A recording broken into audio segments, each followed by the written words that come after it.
அதாவது திருநாவுக்கரசர், ஞானசம்பந்தர் இவர்களெல்லாம் வாழ்ந்த காலத்தில் உருவான கோயிலை மகேந்திரவர்மன் தென்னிந்தியாவினுடைய போர்க்களமாக இந்த புள்ளலூர் கோயில் தேர்ந்தெடுத்து வட இந்தியாவிலிருந்து வரக்கூடிய மன்னர்களுக்கு போரிடுவதற்காக தேர்வு செய்யப்பட்ட இடம்.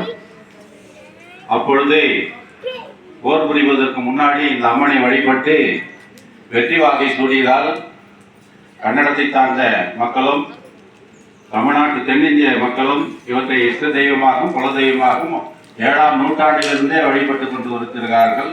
அதற்கு சான்றாக இந்த பக்கத்தில் இருக்கிற மணிமங்கலம் கோயிலில் கல்வெட்டில் பதிக்கப்பட்டிருப்பதை சமீபத்தில் தான் நான் அறிந்தேன்.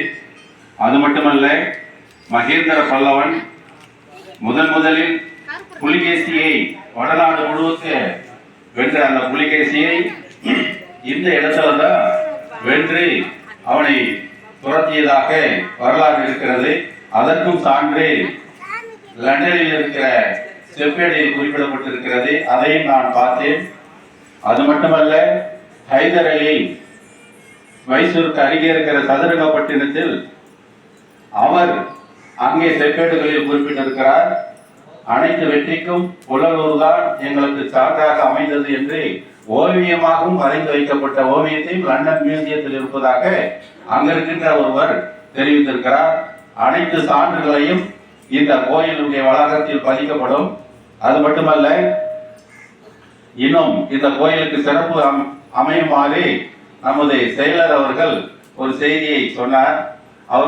அவராகவே வாங்க சார். இந்த திருக்கோயில் இந்த அளவுக்கு வளர்ச்சி அடைந்திருக்கிறது என்றால் அனைத்து மக்களுடைய பேராதரவையும் தான் இந்த அளவுக்கு பெரிய அளவில் வெற்றி பெற்றிருக்கிறது. எனவே இவ்வாறு இந்த பழமை வாய்ந்த இந்த கோயிலானது மேலும் வளர்ச்சியடைய பேராதரவு தந்த கிராம மக்களுக்கும் காஞ்சிபுரம் கன்னட சைனியர் செட்டியார் சமூகத்தைச் சேர்ந்த அனைத்து மக்களுக்கும் புள்ளலூர் விஸ்வகர்மா மக்களின் சார்பாக நன்றியை தெரிவித்துக் கொள்கிறேன். எனவே இந்த நிகழ்ச்சி முடிந்த பிறகு அன்னதானம் வழங்கப்படும். அவற்றை பெற்று அறிந்து ஓய்வெடுத்துக் கொண்டு இங்கே இருக்கலாம். சுமார் 4 மணி அளவில் இங்கே ஒரு உபஸ்தானம் செய்யப்படும். பிரச்சாரம் அவற்றையும் கேட்டு கழித்து மாலை சுமார் 6:30 என்பதை கூறிக்கொள்கிறேன்.